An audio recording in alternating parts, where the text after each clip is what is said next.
Assalamualaikum warahmatullahi wabarakatuh. Perkenalkan, nama saya Ahmad Hendri Hirmawan, NIM 2019-53136. Di sini saya akan mempresentasikan tugas 1 materi pertemuan ke-6. Di sini saya NIM genap untuk mata kuliah metodologi penelitian kelas C. Sini adalah di sini adalah video kedua materi ke-6, pertemuan 6. Sini saya akan membahas tentang desain penelitian. Desain penelitian yang merupakan pedoman dalam melakukan atau melaksanakan penelitian.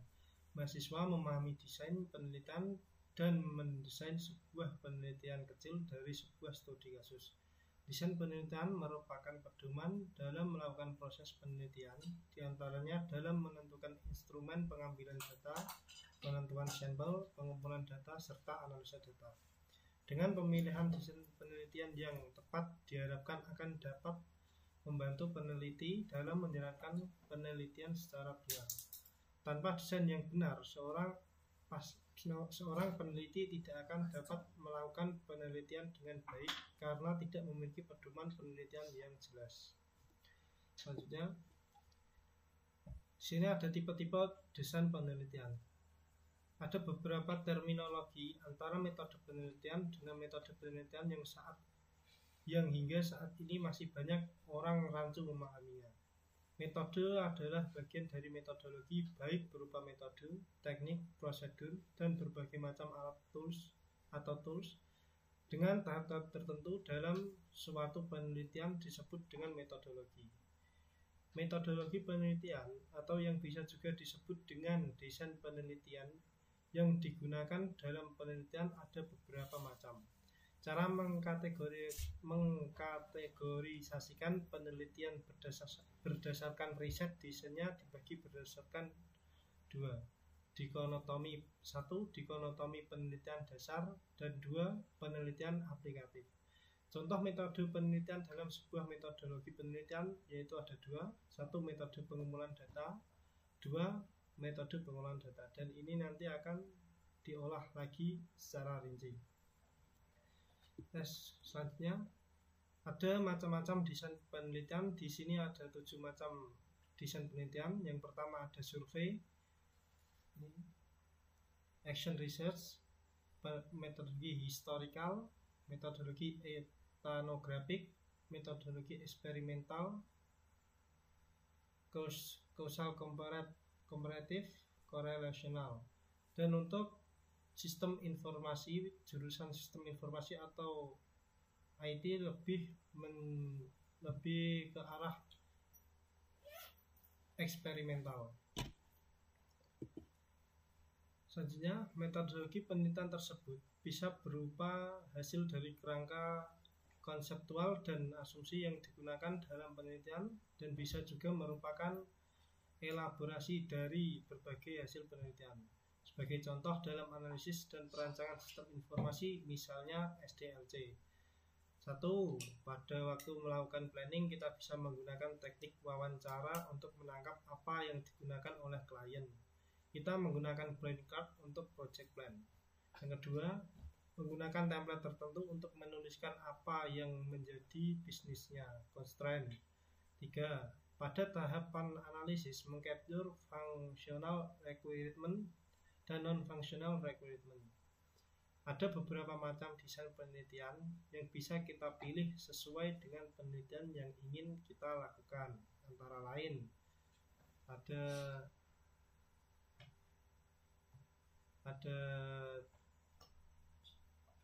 7 model. Yang pertama, metode korelasional seperti tadi ya. Yang kedua, metode causal comparative, metode eksperimental, metode ethnographic yang biasanya digunakan dalam bidang sosial. Ada metode historical research, ada metode survei dan action research. di mana penelitinya terlibat langsung di dalamnya. Penelitian ini biasanya digunakan dalam penelitian bidang sosial. Yang terakhir, dalam bidang ilmu teknologi informasi, desain penelitian yang paling banyak digunakan adalah desain eksperimental dan studi kasus atau case study. Untuk lebih jelasnya, masing-masing dari materi penelitian di atas akan diuraikan secara lebih rinci dan sudah ada di video Bapak dosen. Dan ini sesi kelima. 1. Riset eksperimental. Riset eksperimental merupakan research that allow for the cause of behavior to be determined. Untuk menggambarkan riset eksperimental bisa dilakukan pada dua kelompok, di mana kelompok satu disebut kontrol tanpa diberi perlakuan apapun, sedangkan pada kelompok kedua diberikan perlakuan atau treatment. Diasumsikan kedua kelompok ini sama.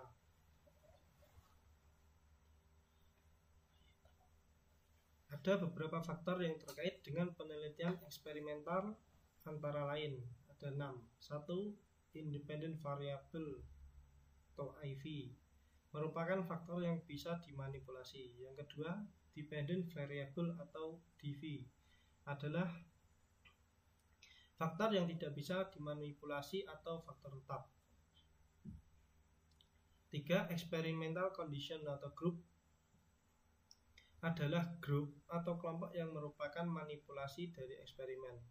Yang keempat, control condition atau group yang merupakan kumpulan grup yang tidak termanipulasi. 5. Confounding variable, misalnya cuaca, hama, kesuburan lahan, tapi tidak diukur namun harus disebutkan. Inilah yang disebut dengan batasan penelitian. 6. Uncontrolled variable, yang merupakan variabel yang diikuti dengan independent variable. Misalnya penelitian eksperimental yang dilakukan pada dua petak sawah. Pada petakan sawah pertama tidak diberikan pupuk dan pada petakan sawah kedua diberikan pupuk. Contoh lainnya, misalnya apakah ada pengaruh peningkatan hasil belajar mahasiswa yang menggunakan e-learning dengan yang tidak menggunakan e-learning? Bila dengan adanya e-learning harusnya lebih baik, maka benar adanya bahwa e-learning efektif meningkatkan proses pembelajaran. Eksperimen merupakan salah satu prosedur di mana terdapat salah satu atau lebih faktor yang bisa dimanipulasi dengan syarat semua faktor tersebut konstan. Pembanding atau kontrol di antara kedua contoh di atas disebut dengan experimental design, di mana ada penyebab yang berkorelasi dengan dampak. Penyebab musuh sebelum dampak atau bisa juga disebabkan oleh adanya kemungkinan faktor-faktor lain yang berpengaruh. Contoh lainnya, perlakuan yang diberikan pada dua petak tanaman jagung yang diberikan pupuk. Pada tanaman jagung tersebut ada hal yang diasumsikan sama tetapi ternyata hasilnya tidak sama. Hal ini bisa diakibatkan oleh beberapa faktor yang berpengaruh. Salah satunya adalah tingkat kesuburan tanah yang berbeda sehingga memberikan hasil yang berbeda pula. Inilah yang kita sebut sebagai kelemahan dari desain eksperimental. Terkadang asumsi yang digunakan merupakan dari dampak. Asumsi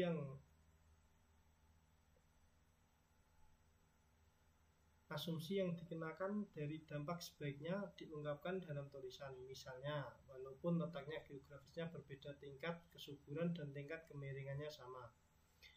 Untuk membangun penelitian yang bersifat eksperimental, usahakan agar ada pembanding antara yang satu dengan yang lainnya. Dalam melakukan riset atau penelitian tidak ada yang sempurna, karena dalam penelitian terdapat hambatan-hambatan maupun batasan-batasan. Namun yang perlu diingat bahwa batasan dan hambatan yang dimaksud dalam penelitian bukanlah hambatan atau batasan yang terkait dengan diri pribadi, namun lebih ke arah keterbatasan pada penelitian itu sendiri. Misalnya karena penelitian ini cukup luas, maka penelitian yang dilakukan hanya dibatasi pada skop tertentu saja dan bukan karena adanya keterbatasan waktu dan biaya yang sering diungkapkan dalam penulisan skripsi dan tesis. Di bidang ilmu komputer banyak digunakan eksperimental riset baik berupa simulasi atau diatur jumlahnya, ada pembanding dan hasilnya berupa grafik, misalnya grafik produksi dari beberapa kali panen dengan beberapa varietas yang berbeda. Metode yang didapatkan dengan eksperimental riset, grafik produksi dan beberapa kali panen disebut dengan hasil penelitian. Metode dengan mendapatkan ini disebut dengan metode eksperimental. Sedangkan pada penelitian di bidang teknologi informasi juga sering digunakan penelitian eksperimental baik berupa case study maupun penelitian survei. Dalam desain eksperimental juga terdapat hubungan sebab akibat. Hubungan sebab akibat ini terjadi jika dampaknya merupakan efek dari korelasi. Dampaknya menimbulkan efek dan juga kita bisa mencari penjelasan dari hubungan sebab akibat. Misalnya untuk melihat hubungan sebab akibat antara sistem pembelajaran yang menggunakan e-learning dengan yang tidak menggunakan e-learning. Jadi kita bisa melihat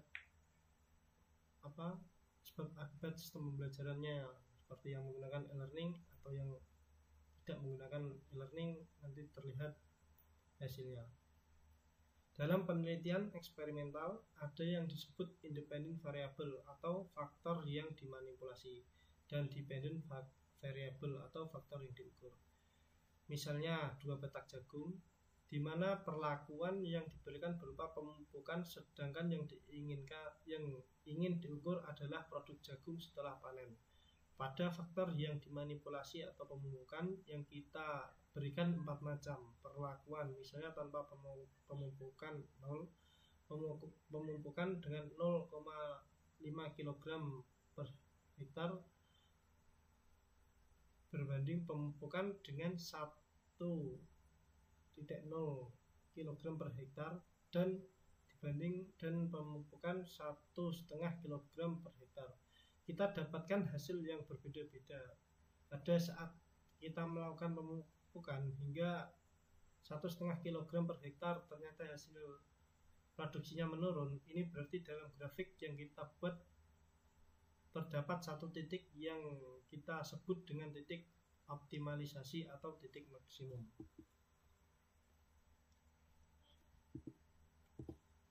Berdasarkan data yang kita dapatkan, dapat digambarkan grafik yang berbeda-beda di mana setiap pertambahan satu satuan independen variabel akan menghasilkan grafik yang berbeda. Pada grafik ini yang menjadi independen variabelnya adalah pemumpukan dan dependen variabelnya adalah tingkat produksi yang dihasilkan karena pupuk yang diberikan berbeda-beda, maka akan didapatkan hasil yang berbeda juga. Kondisi penelitian eksperimental yang diberikan perlakuan inilah yang kita sebut sebagai batasan dari penelitian. 2. Kuasi eksperimental. Kuasi eksperimental juga termasuk dalam eksperimental riset namun tidak punya kontrol. Kuasi eksperimental dapat diukur setelah adanya perlakuan atau treatment, misalnya pemeran atau marketing. Kita tidak bisa mengukur bahwa penjualan meningkat karena adanya marketing, karena sejak dulu pun orang sudah melakukan marketing. Jadi sebelum adanya marketing, walaupun kita punya data penjualan yang meningkat pada saat itu, belum peningkatan itu terjadi karena adanya marketing. Artinya benchmarknya tidak bisa diklaim pada saat ada marketing. Contoh lain pada investasi information technology atau IT, untuk membandingkan bagaimana tingkat produktivitas sebelum adanya IT dengan sudah adanya IT. Berdasarkan data yang dikumpulkan, dilihat bagaimana tingkat produktivitasnya, apakah sebelum ada IT tingkat produktivitasnya pernah mencapai titik maksimal atau tidak. Kemudian juga dilihat bagaimana proses bisnisnya dan lainnya. Biasanya data yang digunakan dalam penelitian ini adalah data kualitatif atau disebut one shot test. No control group, tidak ada control group, biasanya data-datanya kualitatif. 3. Causal comparative research. Causal comparative research disebut juga dengan penelitian sebab akibat, merupakan salah satu ide berpikir ilmiah untuk menyusun suatu riset metodologi. Penelitian kausal bisa dimasukkan dalam penelitian eksperimen, namun bisa juga dimasukkan dalam bentuk lain, misalnya dalam bentuk comparative research. Independent variable pada penelitian kooperatif tidak bisa dimanipulasi dan tidak bisa diberikan perlakuan atau treatment. Penelitian komparatif lebih terfokus pada dampak atau efek yang terjadi dengan cara mencari apa yang menjadi penyebab dari dampak tersebut, serta melihat perbedaan yang terjadi di antara dua grup atau lebih dan berikan penjelasan terhadap perbedaan di antara kedua kelompok atau grup. Misalnya, kenapa perusahaan IT multinasional lebih inovatif daripada perusahaan IT lokal. Untuk memanipulasi data bisa digunakan berbagai macam cara perhitungan atau uji statistik. Bila interest ingin melihat apakah pada grafik yang didapat terdapat perbedaan atau tidak, biasanya dilakukan uji powerful dengan menggunakan uji statistik seperti itu, uji T, uji Z maupun uji covariance. Bila penelitian yang dilakukan ke arah penelitian deskriptif, maka hasil yang didapatkan berupa grafik sudah cukup untuk memberikan gambaran penelitian. Namun apabila kita ingin mengetahui secara lebih jauh apakah grafik tersebut signifikan atau tidak, maka harus diuji dengan statistik. Contohnya, untuk melihat hubungan antara faktor produksi atau independent variable dengan tingkat produksi yang dihasilkan, dependent variable, dari hasil data yang dikumpulkan dapat terlihat adanya penambahan bagi setiap satuan independent variable berapa pertambahan dependent variabelnya. Berdasarkan grafik yang didapatkan, cari rata-ratanya dan lihat hasilnya. Bila berbeda namun tidak signifikan, mungkin perbedaan itu hanya bersifat kebetulan.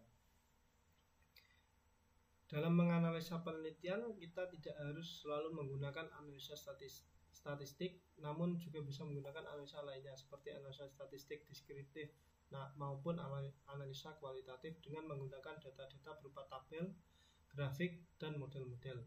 Analisa statistik dan analisa secara kualitatif, keduanya saling melengkapi, di mana ada kaidah-kaidah ilmiah yang harus dipenuhi baik metode, teknik maupun tools. Misalnya, kita tidak bisa mengatakan bahwa perusahaan IT internasional lebih inovatif daripada perusahaan IT nasional tanpa didukung oleh data hasil penelitian. Untuk mengungkapkan sesuatu yang bernilai ilmiah harus didukung dengan data-data dan juga teori-teori yang mendukung. Penelitian yang dilakukan dengan pendekatan kualitatif biasanya memiliki sampel yang terbatas, sedangkan untuk penelitian kuantitatif sampelnya cukup besar. Kombinasi dari kedua penelitian tersebut bersifat saling menguatkan. Penelitian yang bersifat kualitatif, kualitas datanya harus reliable, valid, dan desainnya harus benar. Kualitatif bukan berarti berkualitas. Misalnya, kita ingin melihat bagaimana tingkat penjualan IT multinasional dalam 3 tahun terakhir. Bila rata-ratanya menunjukkan hasil yang tidak signifikan, maka perlu diuji lanjut dengan menggunakan statistik, di mana uji Z lebih powerful daripada uji T. Uji statistik ini dilakukan untuk mencari penyebab perbedaan berdasarkan independent dan dependent variabelnya. Misalnya, perusahaan IT internasional lebih inovatif daripada perusahaan IT nasional. Ukur dalam 3 tahun terakhir bagaimana produktivitas, lihat polanya dengan unit yang sama, kita bandingkan ini disebut comparative research. Bila rata-rata yang 1 5.4 dan 5.0 dengan sampel masing-masing 10. Belum tentu yang 5.4 signifikan daripada 5.0. Mesti diuji dulu dengan uji secara statistik. Pada experimental design kita bisa memanipulasi independent variabelnya. Bila pada tabelnya terlihat hasil yang berbeda secara signifikan, maka perlu diuji dengan statistik. Apa penyebab dari meningkatnya produktivitas dari perusahaan ini? Kesimpulan yang harus diambil adalah bahwa kegagalan IT mungkin terjadi karena tidak adanya peran atau komitmen dari pihak top manajemen. Hal ini merupakan kontribusi dari suatu riset karena sudah merupakan suatu fenomena. Contoh lain, dalam suatu penelitian ada yang mengatakan bahwa 85% proyek IT gagal. Pasti tersebar porsi terbesar penyebab gagalnya produk IT ini adalah karena adanya kesalahan pada requirement-nya. Kita tidak bisa mengontrol produk orang lain karena bersifat komparatif, tidak ada unsur objektivitas yang mengatakan bahwa produk yang kita buat lebih baik daripada produk pesaing. Tanpa didukung oleh data-data hasil penelitian, adanya robustness dalam suatu penelitian tidak menjadi masalah, asal diungkapkan desain yang digunakan. Data yang tidak valid diungkapkan kembali. Mendesain suatu riset berupa peluang di mana SI bisa diusulkan. Misalnya SI untuk ketahanan pangan, setiap lahan diukur produktivitasnya, setiap ada perubahan fungsi lahan bisa diolah. Sehingga data tahun lalu dengan data sekarang bisa di-overlap berapa perubahan yang terjadi. Misalnya berapa lahan persawahan yang berubah jadi lahan pemukiman, hingga dibuat kebijakan yang tepat sasaran. Misalnya tidak ada lagi izin untuk mendirikan bangunan karena mengancam ketahanan pangan nasional. Yang keempat, correlational research. Bentuk penelitian lain yang disebut penelitian kuantitatif ialah penelitian korelasional atau ex post facto. Penelitian ini dilakukan untuk melihat hubungan di antara dua variabel. Korelasi tidak menjamin adanya causality atau hubungan sebab akibat, tetapi causality menjamin adanya korelasi. Misalnya tingkat pertumbuhan bayi di Jakarta dengan tingginya curah hujan di Bogor. Semakin tinggi curah hujan, semakin tinggi tingkat kelahiran bayi. Lihat korelasinya bermakna atau tidak. Korelasi bisa diinterpretasikan walaupun geografisnya jauh. Kita harus kritis waktu melihat korelasi bermakna atau tidak. Bila tidak, maka korelasi tersebut akan gugur. Contoh lainnya, kita ingin melihat tingkat gross nasional produk atau GNP suatu negara dengan adanya keterlibatan IT. Maka hipotesis yang dibuat adalah semakin besar pembelanjaan IT suatu negara, semakin tinggi GNP-nya. Hipotesis tersebut bisa benar dan bisa juga tidak. Untuk itu, maka perlu dikaji apakah benar strategi bisnis tertentu di negara tersebut terkait dengan peran IT, walaupun mungkin ada faktor-faktor lain yang tidak kita amati. Korelasi menghitung derajat keterhitungan antara dua atau lebih variabel. Bila kita melakukan korelasi, maka kita melakukan forecasting atau peramalan. Misalnya ada hubungan antara IT investment dengan meningkatnya kinerja suatu perusahaan.